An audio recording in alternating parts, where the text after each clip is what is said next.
இப்ப என்னாச்சு? ட்ரைபிள்ஸ் உரிமைக்கு தான் நாங்க கேட்டுட்டு இருக்கோம். நீங்க டிபார்ட்மெண்ட் சொல்ற கேளு, நீ போய்.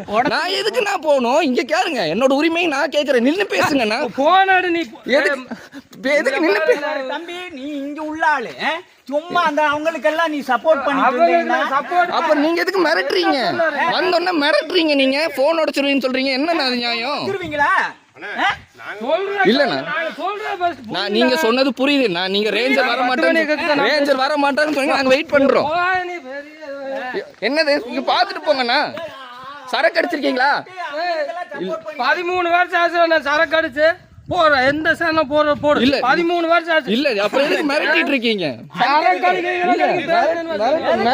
மிரட்டிட்டு போறாருண்ணா. என் பேர் பிரசாந்த். நான் வந்து டாப்ஸ்லிப் எருமப்பாறை வன கிராமத்தில் இருக்கேன், பழங்குடியினர். நான் வந்து காடர் இனத்தை சேர்ந்தவன். நான் வந்து எம்ஏ படிச்சிருக்கேன். நான் வந்து என்னோட ஊரில் சுய தொழில், சொந்தமாக ஒரு தொழில் பண்ணி என்னோடய வாழ்வாதாரத்தை உயர்த்துறதுக்கு ஒரு டாக்ஸி எடுத்தேன். அந்த வண்டி எடுத்து 5 மாதத்துக்கு மேலே ஆகுது. அந்த 5 மாதமும் எங்களுக்கு வந்து ரொம்ப டிபார்ட்மெண்ட் சைட்லேருந்து, ரேஞ்சர் சைட்லேருந்து, ஃபாரஸ்ட் சைட்லேருந்து ரொம்ப ப்ரெஷராக இருந்தது.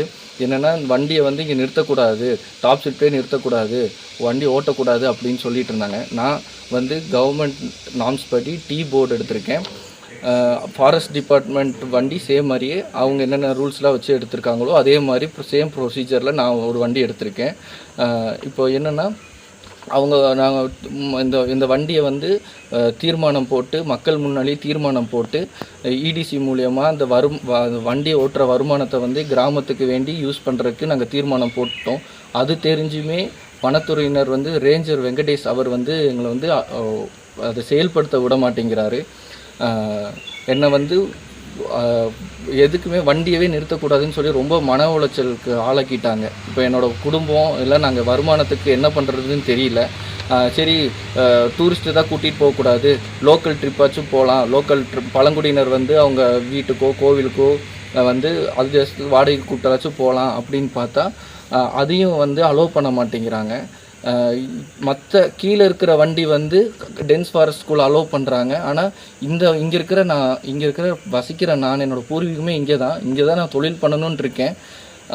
இங்கே தான் என்னோடய வாழ்வாதாரமே. அப்போது என்னோடய வண்டியை வந்து அலோவ் பண்ண மாட்டேங்கிறாங்க. ஏன் காரணம் ஏன்னு கேட்டாங்கன்னா, ரேஞ்சர் வந்து சொல்கிறாரு, நீ எதுக்கு வந்து டீ போர்டு எடுத்த, ஓன் போர்டு எடுத்துருக்க வேண்டியதானே.